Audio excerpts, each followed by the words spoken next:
Olá, senhores produtores, meu nome é Fábio Chiroma, sou responsável do controle da raiva pela IAGRO. Estamos aqui hoje para alertá-los quanto à ocorrência da raiva em Laguna Carapã. Continuam os focos, então nós vamos compartilhar aqui com os senhores algumas informações para facilitar o nosso bate-papo aqui.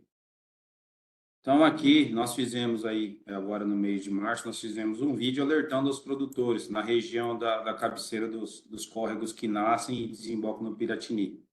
Então, por exemplo, essa linha branca, a gente entende que é o rio Piratini, que divide o município de Carapó aqui e o município de Laguna Carapã. Então, nós tivemos dois casos num dos córregos que desembocam no Piratini, isso em março.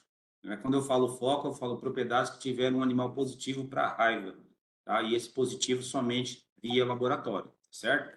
Existem outras doenças que são confundíveis com raiva, por isso é importante a colheita desses materiais, tá certo?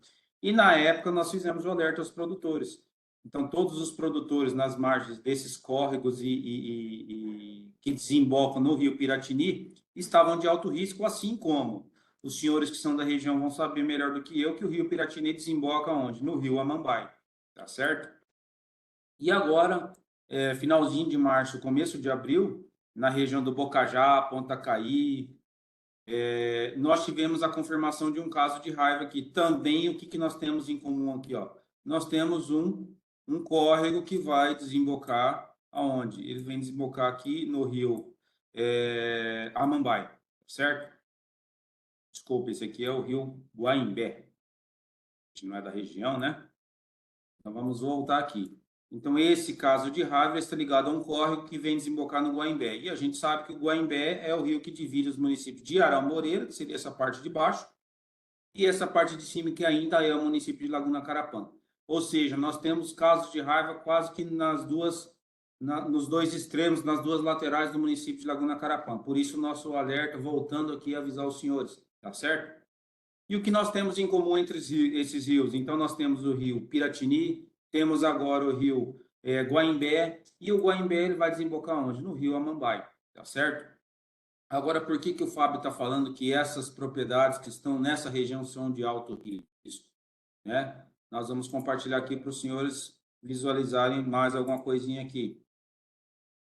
Falamos de casos de raiva que acontecem em gado, tropa, nos animais de produção, nos animais da propriedade rural, certo? A raiva é uma enfermidade causada por um vírus que afeta o sistema nervoso dos animais. Bom, pensando que afeta o sistema nervoso, o primeiro problema, o primeiro sintoma que vai causar nos animais, o que seria? Dificuldade de locomoção, né? Onde o animal começa com andar cambaleante, depois disso ele já não consegue mais se levantar, deita e vem a óbito. Isso aí, geralmente, de 3 a 7 dias acontece tudo isso aí, tá certo? E aqui a gente colocou a informação membrana lipoproteica. O que quer dizer lipo? Lipo é gordura. Então, o vírus, ele é envolvido... Vírus a gente não enxerga, pessoal, mas só para vocês entenderem. O vírus, ele é envolvido por uma membrana que tem, dentre elas, a gordura, né? O que a gente faz depois que a gente almoça?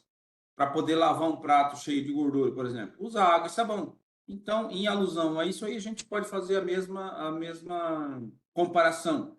Então, entrou em contato com um animal doente, foi agredido por um cão, por um gato, a primeira atitude de quem foi agredido ou de quem entrou em contato com a baba de um animal doente, com sintoma de raiva, é lavar com água e sabão e procurar o posto de saúde, certo? Aqui nós temos uns vídeos mostrando, então aqui nós temos um vídeo onde, no início dos sinais clínicos, então isso aqui, ó, a gente está vendo o pessoalzinho de marrom aqui, ó, isso aqui é um foco de raiva que aconteceu em Aral Moreira 2017, nós tivemos vários casos de raiva em Aral Moreira, e nessa época aqui o pessoal do Senax, aqui o pessoal de marrom ali, são os técnicos do Senax que trabalharam em conjunto com a gente aqui. Então, tanto a Iagro quanto o Senax trabalhou em conjunto aqui na tentativa do controle da raiva nessa região, naquela época. E esse animal, depois que fica com andar cambaleante, um dia ou 2 dias depois disso, ele já não consegue mais se levantar e fica numa condição parecida a esse animal aqui, ó. Na tentativa de se levantar, ele vai se arrastando no chão, certo? Evoluindo para um quadro nessa condição, onde o animal não consegue mais ficar sentado igual aquela bezerra e fica deitado pranchado, né? Fica deitado de lado, decúbito lateral. e na tentativa de se levantar, ele provoca esse buraco no chão aqui, que a gente popularmente comenta como movimentos de pedalagem, tá certo? E quem transmite a raiva para os animais? Estou falando da doença, falei do vírus. Isso aqui, morcegos hematófilos. Reforço aqui, pessoal, em torno de 160 a 170 espécies de morcego nós temos no Mato Grosso do Sul, catalogadas. Dessas, somente uma transmite o vírus da raiva. Então, não estou fazendo esse vídeo, não é para os senhores saírem destruindo o abrigo, muito menos matando morcegos indiscriminadamente. Eles têm o seu papel na natureza, tá certo? Então, aqui só para ilustrar, morcegos hematófagos se alimentam exclusivamente de sangue, não se alimentam de fruta nem de insetos, tá certo? E os possíveis abrigos desses morcegos? Aqui, ó, cavernas e fendas na morraria, nas serras, casas abandonadas também é um local apropriado para eles, que a gente tem encontrado muito no Mato Grosso do Sul. Árvore ocada também nós encontramos nessa condição, ela vira uma caverna para os morcegos, né? Aqui, ó, aqui nós temos uma foto mostrando a disposição dos morcegos na parede dessa árvore. Turbina que gerava energia no passado também. E morcego hematófago não fica na casinha na parte de cima, ele fica nessa parte de baixo aqui. Poço abandonado. Às vezes o produtor desmancha a tapera e a casa abandonada e deixa o poço. E reforço aqui aquela questão de não desmanchar o abrigo. Por quê? Porque uma vez a Iagro tendo conhecimento desse abrigo, a gente sempre retorna para fazer o controle desses morcegos, tá certo? Então é importante não desmanchar, porque uma vez o produtor desmanchando um possível abrigo desse aqui, os morcegos que ainda sobrarem vão voar para outros abrigos, vão morar em outros abrigos que a gente não tem conhecimento. E aí o controle da doença fica comprometido, né? Então reforço que no primeiro momento, nesse caso da região de vocês, é necessário, é importante a vacinação urgente dos animais, tá certo? Com reforço de 20 a 30 dias desses animais que nunca receberam a vacina, tá bom? E, no segundo momento, o controle do morcego vampiro, exclusivamente o controle do morcego vampiro. Isso é uma competência da Iagro, por quê? Porque nós temos o conhecimento de quem é morcego hematófago ou não, e também, pessoal, raiva é uma enfermidade que mata os animais, mas também mata o homem. E não tem cura, tá certo? Então, nós temos vacinação e titulação para poder sair ao campo e fazer esse serviço, por exemplo, aqui, assim como atendimento de animais doentes. Então, é importante não manusear esses animais suspeitos de raiva, tá certo? Base de ponte a gente tem encontrado com frequência também. O que eu comentei, que os morcegos se alimentam somente de sangue. Então, a característica das fezes desses morcegos, ela vai ser de coloração vermelho a preto, consistência pastosa, tá certo?